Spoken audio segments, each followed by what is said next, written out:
today's top story from the perspective of someone who's there. You are looking live. This just in. Not my beat. Michael Phillips, of course, of our sister station, 910 The Fan, down in Richmond. He joins us now on the hotline. And Michael, appreciate you. How are you doing before we get into the game? How are you personally doing on this Monday? I feel great because I didn't learn anything yesterday. We'll get into that, but I just feel like every thought we had preseason was largely confirmed, and it turned out a little worse than we thought it would. But I don't know how you could genuinely be surprised by anything that happened. I actually very much agree with that. I am very much in the it was worse than I expected by a little bit. Yep. But it was not catastrophic in any kind of way. And it was like the things that went really poorly are the things that I expected to go really poorly. So I guess the question is, Mike, what do we make of that? What do we do with that information? Do we just sit here and stew? Look, the Jaden Daniels touchdown at the start of the second half made it a 9-point game.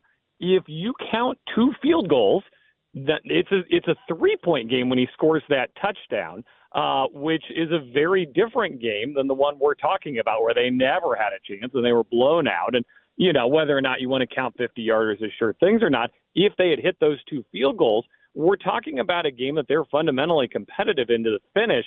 I think we have a different conversation this morning. So that's the importance of special teams in the NFL. Welcome, Austin Seibert. Your work is cut out for you. But in terms of the defense, it was absolutely worse than we thought it was going to be.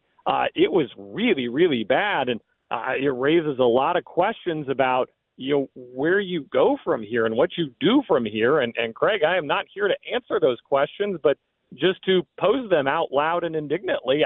What do you do with that?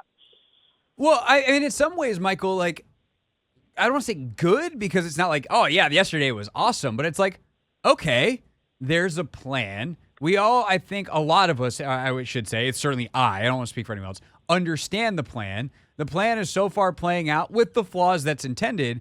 I guess in that way, it's like, okay, at least there's not extra stuff that's bad. At least some of the stuff that we hoped was good, and hopefully with a little bit more some more reps and cohesion that can develop is better. Like, and so in that way, I guess all of that information that we've talked about so far is good? ? Yeah, you can only bring in new players, but so fast. Now, you can bring in new players as quickly as you want. You can only bring in talented players, but so fast. It's a salary cap league, and it's a draft league, and they are allotted a certain number of draft picks. You can turn it into more draft picks, but largely speaking, you're capped in the amount of talent you can bring in a given offseason, and the amount of talent they needed was more than the amount of talent they were able to bring in. I think we all saw last year just the woeful inadequacy of this roster and how badly Ron Rivera's drafts had turned out. And so this year, certainly they're putting in the work. They're bringing in guys, but they're not doing it quickly enough to make a difference. They're not doing it quickly enough that this is going to be right. Yet some people saying this is the Houston Texans this year, right? They had more to work with roster-wise than these guys have to work with. Now, you mentioned the plan. Nobody wants to hear about the plan between week 1 and week 2, Craig. We got 16 more of these to watch.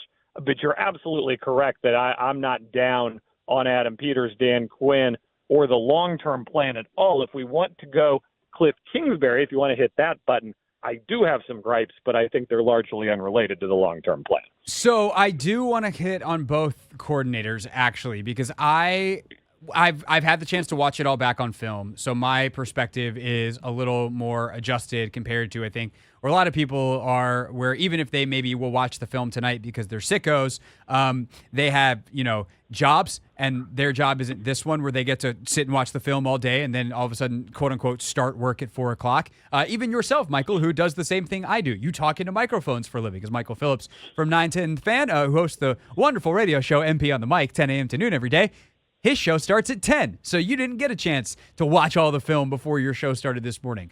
But what are your gripes with Cliff Kingsbury? And then I can tell you what I think of your gripes. I will gripe about your gripes, or I will agree with your gripes based off what I've seen. Gripe away. And that's a good radio format. I like that. I'm going to steal that for future programming in Richmond. Excellent.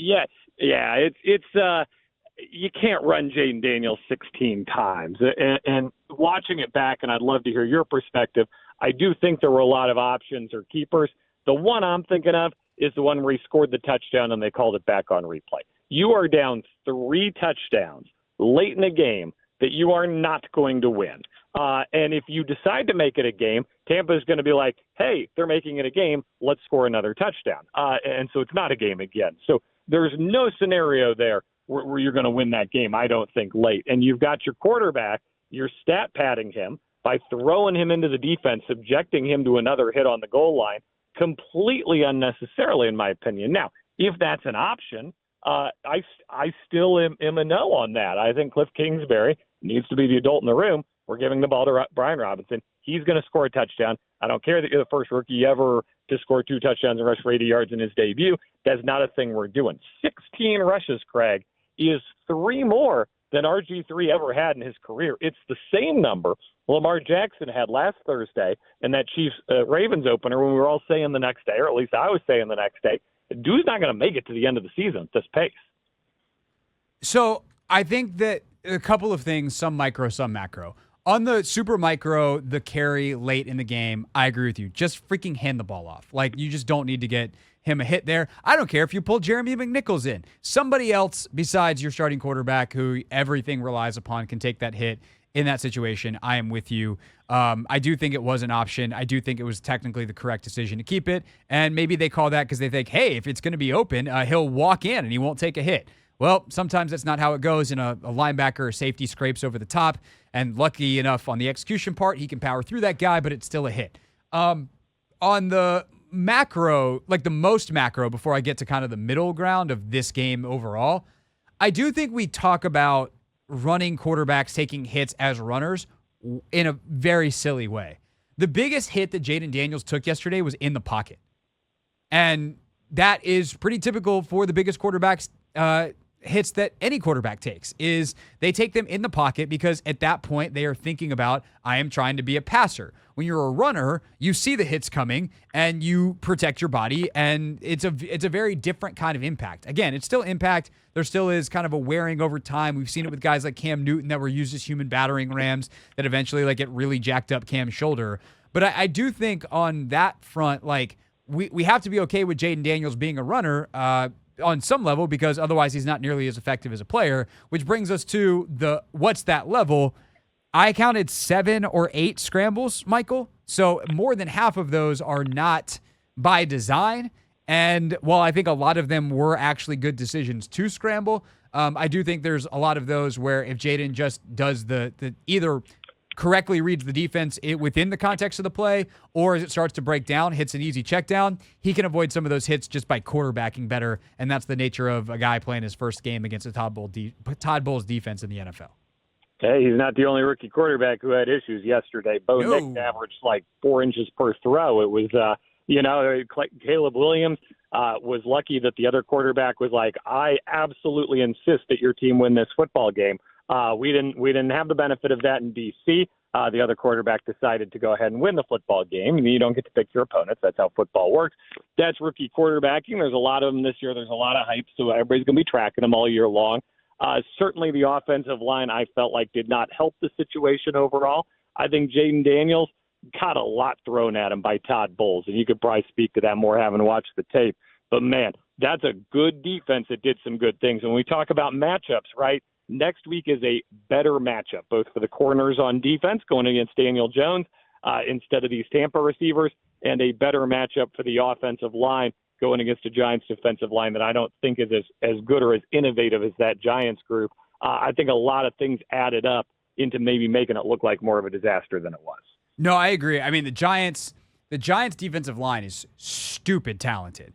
I don't think that they're nearly as tricky to decide. Like, Jaden Daniels will feel much more like he's in the preseason against vanilla defenses. All due respect to Shane Bowen, that's just in comparison to Todd Bowles. Like, there are times before the snap that I just pause the tape and I go, "What the bleep is this?"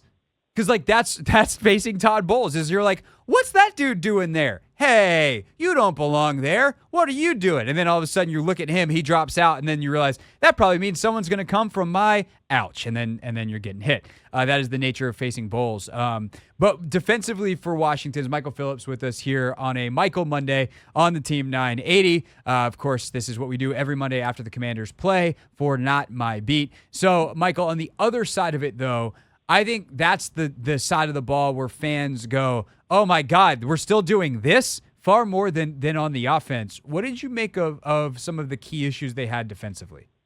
Yeah, and, I think that the late game runs, it looked like Tampa was kind of communicating its game plan. Like, we're going to run the ball up the middle, run the clock. When those are going for 11, 12, 14 yards, this was a demoralized, gashed defense. It's hot down there, too. Don't undersell that. That humidity is the real deal. Temperature's the real deal. Those guys are worn out. Johnny Newton wasn't there, so I don't think Payne and Allen have any long-term. Pop quiz, Michael, in the middle of your answer. I'm interrupting you. Who is number 64? Who is number 64? I believe his name is Sheldon Day. I didn't know he was on the team until I watched the film back today, and they had who was on the field on the side of the screen. That's Sheldon Day. He must have gotten activated on Saturday from a practice squad spot that I didn't know he had. That's who replaced Johnny Newton. That's wow. That's not great news for Fedarian Mathis, by the way. Well, no, he was out there with Fedarian, but they didn't. Okay. After they traded Ridgeway, like they only had 4 inside, Newton being the 4th, and so he's out. And thus they brought up someone from the practice squad, and it was not one of the guys they had in camp. It was Sheldon Day, who they signed at some point in the previous week. How about that? You learn something every day. It's been an educational program today. Sheldon Day. All right. Yeah. I don't think there's long-term issues. There were some individual plays you can cite. I want to throw a little bit of, maybe a little pump the brakes, throw a little cold water on. Jamin Davis got 14 snaps, and I see people saying, man, he needed more snaps. And I think they're remembering the one great play he had, which was a really cool play, blew up the run. I think he's a situational guy. I think he's a guy you put in there when you know what the down and distance is, when you're not at risk of him getting caught out in coverage. I think that's probably about the right number for him. But it's just so hard for me to talk about macro, the defense, when you got 2 corners that got torched all day long. And I mean, that was the story of the game. If they give you even a little bit of something, I think this is, add in the field goals, add in maybe 1 or 2 stops, this is potentially a different story we're telling. But for Jamin Davis, man, 2 penalties in 1 play, it's actually hard to do, Craig. It's kind of impressive. You mean Emmanuel Forbes on the deep one? I'm sorry. I was talking about Davis. Yes, Emmanuel Forbes, the face. You don't need to take. You don't need to take your cold water on Jamin Davis to go straight to besmirching falsely, Michael. Yeah, that was. You used to have integrity. What happened to you? Exactly. I do agree with you, though. The Forbes stuff is bad, and I think what's worse for him is I had written down in my notes not playing hard enough before that, which obviously I didn't write that after because he didn't play at all after. So I it's tough because I do think the pass rush has a lot to do with this, where everything was so easy for Baker. He took a couple of hits, but not many, and certainly I guess I don't want to say easy because there's times where he scrambled, obviously, and that was difficult, but it ultimately, he made plays. And there's also times where, the first third down of the game, they bring a zone blitz, and it doesn't get home, and all of a sudden, Dorrance Armstrong is stuck in space on Chris Godwin. That's not a Dorrance Armstrong issue, nor is that a corner's issue. That's a, hey, we brought a blitz, and it didn't get home issue. And so what I'm really curious to talk to Logan about tomorrow when we take command and go deeper into it with his level of expertise and to kind of watch as the season goes on, Michael, is it possible to generate pressure, or is this the level of test that St. Juice and whoever is playing opposite him is going to face all year long? In which case, yikes, bro, I don't want to be either of those men. Yeah, right. That's the thing where you win, you lose. It's week 1. You don't want to overreact either way. It just feels like some of these are problems that are not fixable in the sense of the bounds of this football season and the 16 games they're about to play. And that's what's really, I think, discouraging to fans this morning. Look, we'll make the investment. We'll watch the games, and we'll certainly watch Jaden Daniels learn and grow and develop. That's absolutely the number one storyline this season and the number one most important thing. But defensively, it just, and they could have a good performance against the Giants because, again, it's Daniel Jones. The receiver caliber is less. The Daniel Jones caliber is less. But there's the sense that this is maybe not something that's going to get fixed. No, that is true. Okay, I'm going to do something to you that your colleague Adam Epstein did to me because I was on his show today, and Adam was just getting saltier and saltier, and it wasn't because he was broadcasting live from a pub and possibly eating French fries. It was because his attitude was getting just saltier and saltier, Michael, by his own admission. But he's like, give me something positive to chew on here at the end of our chat. So, Michael, if I'm forcing you to give something positive from yesterday, shout out someone, give me a positive here that you can take into Giants Week and be like, hey, if some more folks can join that guy, hopefully we can beat up on Big Blue because they stink. What's your positivity coming out of week one? Ready for the positives and negatives. Terry McLaurin wasn't involved at all, and he will be. And this is an offense that did actually move the ball all right in large chunks of the game. 2 drives that had big chunks of field, and then you missed the field goal at the end. But the drives are good. A lot of scoring play drives. The NFL average last year was 22 points per game, and they were on that, and they'll continue to be on that. And you haven't seen what Terry McLaurin's fully capable of. And it looks like Luke McCaffrey's going to be a regular. And I'm excited to see what that turns into over the course of the season. I think for the offense, there's no reason to be unnecessarily down. I think there's a lot of bright sides to look at. I thought Bobby Wagner played with intensity and effort, all those things you know Bobby Wagner for. But it was still fun to see that in a Commander's uniform, right? Like, it's still cool to see him do that and be on the home team, and in the burgundy and gold. And that was cool to see a guy like that playing at that level, even in the midst of a losing effort. And Tressway's on this team, Craig. Tressway. Tressway, number 10, still number 1 in our hearts. That's always. That's for sure. I will say with Terry, I feel like there was a plan to get him some shots, and Tampa was like, no freaking way. And yet still, the one to start the second half, he's wide open. There is another dagger play where he's running up the seam, and Michael, he is screaming wide open. And Jaden is looking, what looks to me on the all-22 end zone angle, I'm watching that helmet stripe going, buddy, you're looking right at him. Throw it. He could have easily had 4, just those 2 are completed. It's 4 catches for $150 and 2 touchdowns, and no one's talking about Terry today other than, man, that guy's awesome. Thank God he's on our team. I do think they need to force feed him the ball early, but I agree with you, there's enough on tape where I'm like, I feel like they know how important Terry is. They might have to crank up and realize how intentional they're going to have to be about getting him the ball. But there were some stuff dialed up for him, and Jaden's willing to throw it most of the time, except for that one where he missed him. And so I'm kind of, as bad as and unproductive as Terry was in the stats yesterday, I'm kind of excited about Terry starting next week.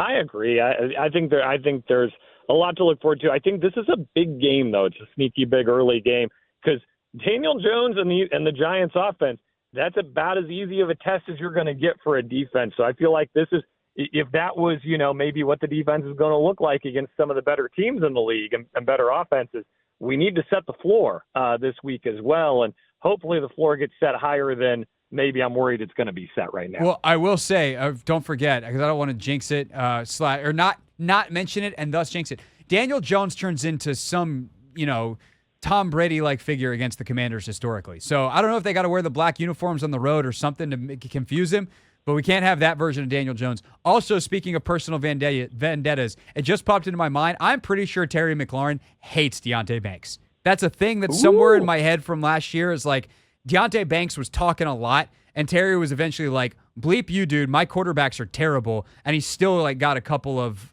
big catches on him and was like, if I ever get a quarterback, I'm going to murder you. And now he's got a quarterback, so that could be fun. Just a little something to put in the back of your mind brain. And we can talk about it next Monday. That's Michael Phillips, everybody. If you want more from him, 10 a.m. to noon on 910 The Fan in Richmond, which you can listen to on the free Odyssey app. Michael, thank you for your time as always, and have a great rest of the week of shows. And I'll talk to you next week. Sounds like a plan. This is the Hoffman Show on the Team 980 and the Odyssey app.